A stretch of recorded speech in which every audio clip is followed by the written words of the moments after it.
আসসালামু আলাইকুম। দাখিল 2026 শিক্ষার্থীবৃন্দ, আজকে তোমাদের দিব বাংলা প্রথম পত্রের শতভাগ গোছানো একটি সাজেশন, যেখান থেকে তুমি ইনশাআল্লাহ শতভাগ কমন পাবে। আমরা ইতিমধ্যে এসএসসি বাংলা প্রথম পত্রের একটি সাজেশন প্রদান করেছিলাম, বাংলা প্রথম এবং দ্বিতীয় পত্রের, যেখান থেকে শতভাগ কমন এসেছে আলহামদুলিল্লাহ। আমরা এবার লম্বা সময় নিয়ে কাজ করে তোমাদের বিগত সালের প্রশ্নগুলো অ্যানালাইসিস করে খুবই চমৎকার একটি সাজেশন গুছিয়েছি। ইনশাআল্লাহ এটা পড়লে তুমি শতভাগ কমন পাবে। বিশেষ করে স্কুল থেকে তোমাদের সিলেবাস কিন্তু একটু আলাদা, এটি নিয়ে আমরা বিশেষ কাজ করেছি। যেমন ধরো, তোমাদের মাত্র 5টি সৃজনশীল লিখতে হবে এবং 20 নম্বর রয়েছে সংক্ষিপ্তের জন্য। আমরা এই ভিডিওতে এই বিষয় নিয়ে আলোচনা করব না, বরং পরের ভিডিও সংক্ষিপ্ত প্রশ্নের বিষয় নিয়ে আমরা আলাদা একটি চমৎকার ভিডিও করব এবং সেখানে তোমাদের আরেকটি সংক্ষিপ্ত প্রশ্নের জন্য শুধু সাজেশন দেওয়া হবে। এখানে আমরা কোন গদ্যগুলো এবং পদ্যগুলো পড়লেই শতভাগ আমরা কমন পেতে পারি সেগুলো দেখে নিব। মাত্র 4টি গদ্য পড়লেই তুমি 2টি সৃজনশীল কমন পাবে ইনশাআল্লাহ। এভাবে মাত্র 4টি পদ্য পড়লেই তুমি 2টি সৃজনশীল কমন পেয়ে যাবে। এমনকি এই 4টির মধ্য থেকেই তুমি কোনো একটিতে 3টি কমন পাবে। মানে ধরো, গদ্যতে তোমাকে 2টি মাস্ট লিখতে হবে, পদ্যতেও তোমাকে 2টি মাস্ট সৃজনশীল লিখতে হবে। একটি কিন্তু পরে গদ্য কিংবা পদ্য থেকে আলাদা লিখতে হবে, মানে মোট লিখতে হবে 5টি। তুমি এই 4টি গদ্য এবং 4টি পদ্য পড়লেই মোট ইনশাআল্লাহ 5টি কমন পেয়ে যাবে। ও আরেকটি বিষয় বলে রাখা প্রয়োজন, আমি তোমাদেরকে শুধু সাজেশন দিচ্ছি না, বরং যে গদ্য কিংবা পদ্যগুলো তোমাদেরকে সাজেশন হিসেবে দিচ্ছি, সেখান থেকে যে বিষয়গুলো থেকে সৃজনশীল আসতে পারে, মানে প্রতিটা গদ্য এবং পদ্যের সৃজনশীলের দিকগুলো তোমাদেরকে খুবই চমৎকার করে দেখিয়ে দিব ইনশাআল্লাহ। আমরা 1 নম্বরে রেখেছি বই পড়া। চলো আমরা দেখি বই পড়া থেকে কোন কোন বিষয়গুলো সৃজনশীলে আসতে পারে। দিয়েছি দেখো সৃজনশীলের গুরুত্বপূর্ণ দিকগুলো। 1 নম্বরে সাহিত্য অধ্যয়নের গুরুত্বের দিকটি কিংবা বই পড়ার প্রয়োজনীয়তার দিকটি। আমরা বই পড়ায় কোথায় এই সাহিত্য অধ্যয়নের গুরুত্বের দিকটি খুঁজে পাই সেটি চলো আমরা একটু দেখে নিই। প্রাবন্ধিক বলছিলেন সাহিত্য আমাদের কেন পড়তে হবে, কারণ সাহিত্য আমাদের মন ভালো রাখে, আর আমাদের মন ভালো থাকলে আমাদের জ্ঞান অর্জন করতে সহজ হয়। আর যে যত বেশি জ্ঞানী সে তত বেশি ধনী। তার মানে ধনী হওয়াটা জ্ঞান সাপেক্ষ, আর জ্ঞানী হতে হলে আমাদের মন ভালো রাখতে হবে। আর মন ভালো রাখার দায়িত্ব আজকের দিনে সাহিত্য অধ্যয়নের উপর পড়েছে। এটি হচ্ছে বই পড়া প্রবন্ধের সাহিত্য অধ্যয়নের গুরুত্বের দিক। এছাড়াও প্রাবন্ধিক বলেছেন অন্য যে কোনো বিষয় তুমি পড়লে একটা স্পেসিফিক বিষয়ে তুমি জ্ঞানী হয়ে উঠবে। তুমি যদি অর্থনীতি পড়ো তাহলে অর্থনীতিবিদ হবে, তুমি রাজনীতি পড়লে রাজনীতিবিদ হবে, পেট নীতি পড়লে পেট নীতিবিদ হবে। কিন্তু তুমি সাহিত্য পড়বে তাহলে ওই সমস্ত বিষয়ের জ্ঞান অর্জন তুমি করতে পারবে। এমনকি তিনি উদাহরণ দিয়ে বলতে চেয়েছেন এটি, যে যদি আমরা তোমার হচ্ছে শুধু সাহিত্য ছাড়া অন্য যে কোনো বই পড়ি তাহলে এটা মন গঙ্গার তোলা জল।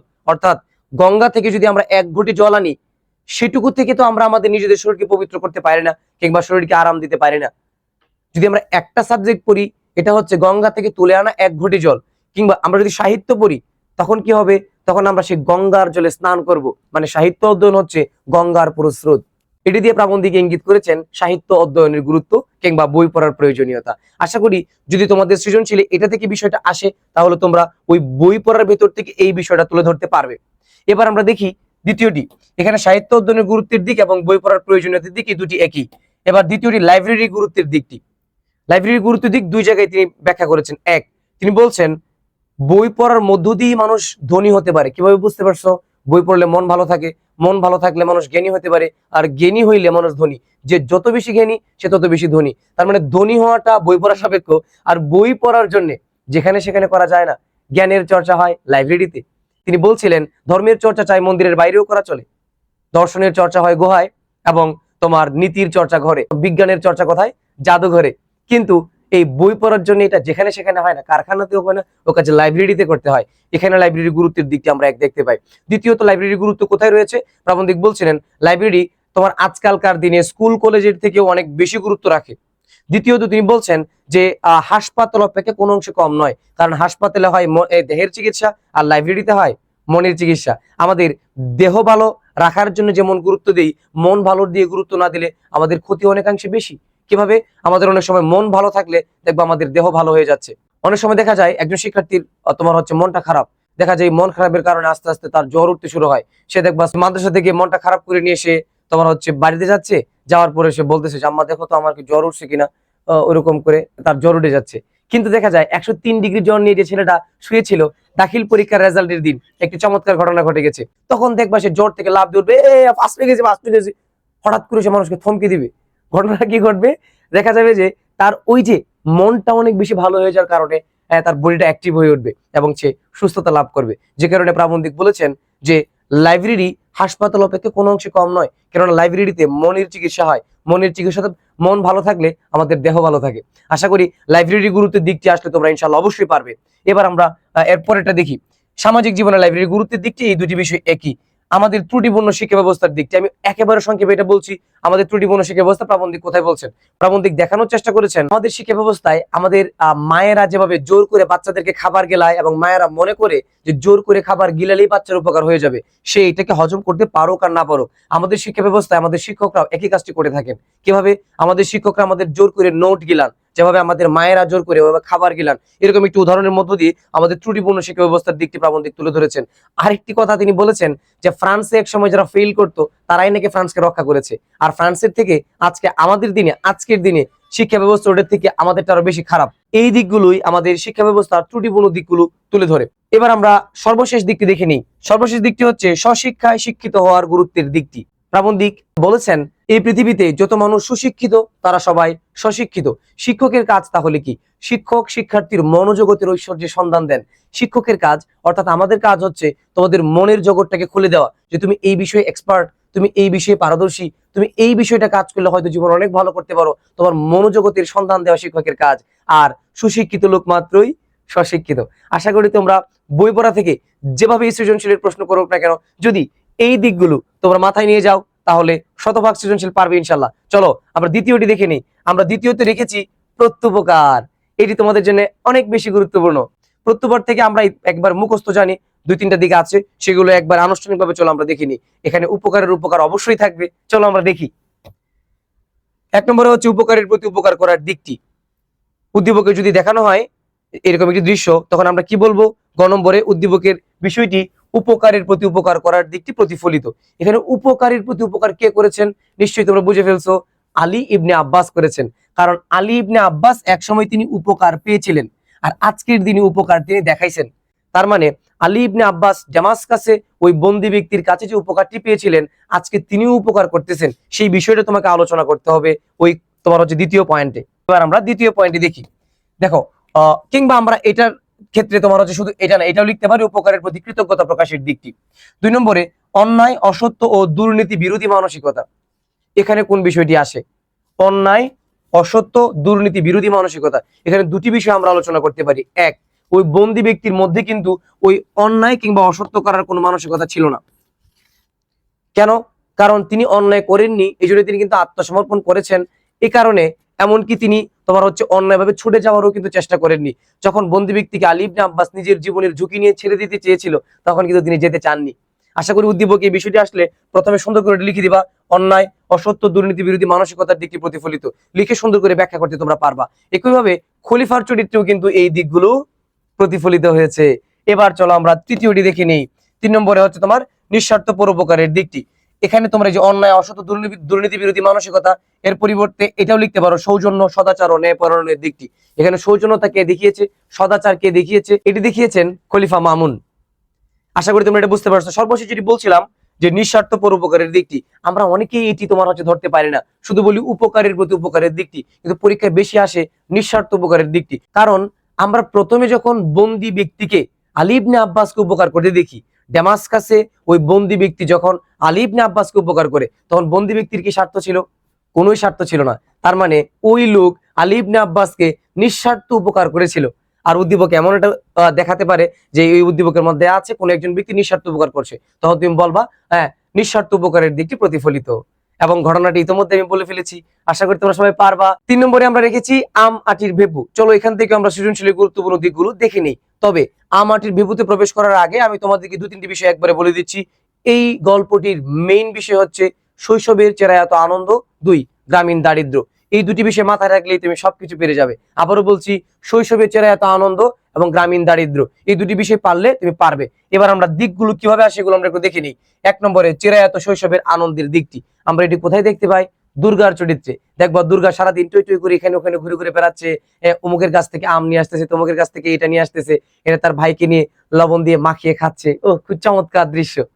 আমরা এর বিপরীতে যেটা দেখতে পাই, এই যে আরেকটা বিষয় আছে আনন্দ ঘন শৈশবের দিকটি, এটিও তুমি বলতে পারো। এবার দেখো সর্বজয়ের চরিত্রে শাশ্বত পল্লী মায়ের দিকটি।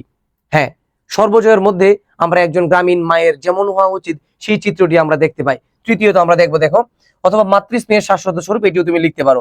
তৃতীয়ত হচ্ছে গ্রামীণ দারিদ্র্যের দিকটি, এটি অন্যতম গুরুত্বপূর্ণ দিক। হরিহর তোমার হচ্ছে অল্প মাইনেতে কাজ করে, এদিকে তোমার সর্বজয়া তার ঋণের টাকাটা শুনতে শুনতে অবস্থা অত্যন্ত খারাপ, তার ছেলেকে একটু পোশাক কিনে দিতে পারতেছে না। এটি নিয়ে সর্বজয়া তার স্বামীকে বলে, ছেলেটা আমার একটা ছেঁড়া কাপড় পরে কিভাবে ঘুরছে, হ্যাঁ, মনে মনে চায় কখনো কখনো এদিকে ওদিকে বেরিয়ে যায়। এখানে গ্রামীণ দারিদ্র্যের চরম অবস্থা দেখতে পাই। আমরা আরেকটি পয়েন্ট দেখি, চলো, এই পয়েন্টটা অনেক বেশি আসে পরীক্ষায়। গ্রামীণ দারিদ্র নয় বরং চিরায়ত শৈশব প্রাধান্য। হ্যাঁ, গল্পে আমরা দেখতে পেয়েছি গ্রামীণ দারিদ্র এবং চিরায়ত শৈশব দুটি আলোচিত হয়েছে। এর মধ্যে গ্রামীণ দারিদ্র শৈশবের আনন্দের কাছে ম্লান হয়ে গেছে। কিভাবে? শেষ দিকে আমরা যখন দেখি সর্বজয়া এবং তার স্বামী হরিহর দারিদ্র্যের বিষয় নিয়ে আলাপ করছে, তারা গ্রামটা ছেড়ে দিতে চাচ্ছে, এই সময় দুর্গা কিন্তু সে নিজের মতো করে টই টই করে ঘুরে বেড়াচ্ছে। একবার সে ওই আম গাছের তলা থেকে ঘুরে এসে সে ঘরে ঘুমাতে যাওয়ার চেষ্টা করছিল, দেখতে পাই তার আব্বা আম্মা ভেতরে বসে বসে আলাপ করছে, ভয়ে সে আবার ওখানে বসে বসে ওগুলো গুনতেছিল, গুনতে গুনতে আবার সে প্রকৃতিতে হারিয়ে যায়। তার মানে একদিকে যেমন গ্রামীণ দারিদ্র্যের বিষয়গুলো প্রতিফলিত, অন্যদিকে দুর্গার মধ্যে কিন্তু এই বিষয়ে কোনো দুঃখ নেই, বরং দুর্গা তার মতোই শৈশবের আনন্দে মেতে আছে। এই বিষয়টির মধ্যেই গ্রামীণ দারিদ্র নয় বরং চিরায়ত শৈশব প্রতিফলিত হওয়ার বিষয়টি প্রতিফলিত। আশা করি সবাই বুঝতে পেরেছো। চলো আমরা সর্বশেষ দেখে নিই। সর্বশেষ আমরা রেখেছি নিম গাছ। তোমাদের জন্য এবছর নিম গাছ অনেক বেশি গুরুত্বপূর্ণ। তোমরা আবার শুরুর দিকের গুলো শুধু গুরুত্ব দিয়ে পড়বে না, চারটি গুরুত্ব দিয়ে পড়বে। নিম গাছ থেকে আমরা যে বিষয়গুলো দেখতে পাই সেগুলো আমরা একটু দেখে নিয়ে দেখো। 1 নম্বরে, গৃহকর্মে নিপুণা লক্ষ্মী বউয়ের জীবন বাস্তবতা। আমরা এখানে নিম গাছের সাথে আমাদের বাস্তব জীবনে আমাদের ঘরে নিয়োজিত আমাদের মা, আমাদের মায়েদের যে ভূমিকা, তারা যে নিঃস্বার্থভাবে কাজ করে থাকেন, সেই নিঃস্বার্থ বিষয়টি আমরা ওখানে দেখতে পাই। গৃহকর্মে নিপুণা লক্ষ্মী বউয়ের জীবন বাস্তবতা। তারা সারা জীবন শুধু দিয়েই যায় আমাদের জন্য, অমুকের জন্য তমুকের জন্য কাজ করতেই থাকে, কিন্তু তাদের বাস্তবতায় আমরা দেখতে পাই আমরা তাদেরকে সেরকম ভালোবাসা দেই না। যেভাবে নিম গাছ আমাদেরকে অনেক বেশি উপকার দিয়ে যেতেই থাকে, কিন্তু ওই নিম গাছটাকে কেউ যত্ন নেয় না, আমরা সেখানে দেখতে পেয়েছি। একইভাবে আমাদের মায়েরা সারাদিন আমাদের জন্য কাজকর্ম করে, যখন একটা ভালো রান্না বান্না করে তখন আমরা বড় বড় রান গুলো খেয়ে ফেলি, ওরকম করে উইংস গুলো, হ্যাঁ, ফাইন উইংস গুলো আমরা খেয়ে ফেলি। মায়ের জন্য তখন পড়ে থাকে হাড্ডিটা, উনি এটাই খান, ওনার প্রতি আমাদের কোনো খেয়াল নেই। আশা করি বুঝতে পারছো এটা। তাহলে তাদের জীবন বাস্তবতার বিষয়টি আসলে আমরা পারবো।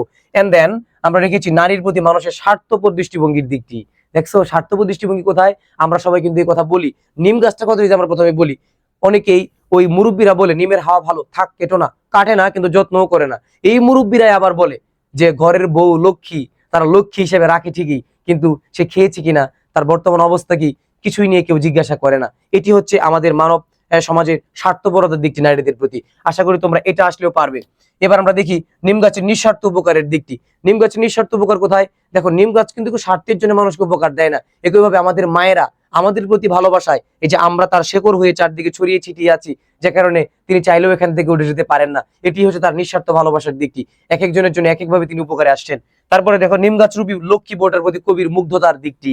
কবির মুগ্ধতার দিকটি দেখা যায় এখানে কোন একজন লোক হঠাৎ করে কবিরাজ তো প্রশংসায় পঞ্চমুখ, কিংবা নানানজন নানান কথা বলে, এদিক থেকে একজন লোক অনেকদিন পরে আসছিল, সেটা কে? তিনি কবিরাজ নন, কবি। তিনি এসে বললেন, থোকা থোকা ফুলেরই বা কি বাহার, যেন আকাশ থেকে নক্ষত্র নেমেছে এই সবুজ সায়রে, এবং কিছুক্ষণ তাকিয়ে দেখে চলে গেলেন। উনি কবিরাজ নন, কবি। কখনো কখনো আমি তোমাদেরকে তুলনা দিয়ে বুঝাই, তোমার আম্মাকে দেখতে আসছেন তোমার আম্মার ভাই, এসে বলবেন, বুবু তোমার শরীরটা কি খারাপ, এখন দেখা যায় কেমন হয়ে গেছে বুবু, আগে তো এমন ছিল না। কিছুক্ষণ তাকিয়ে দেখে চুপ করে চলে যাচ্ছে।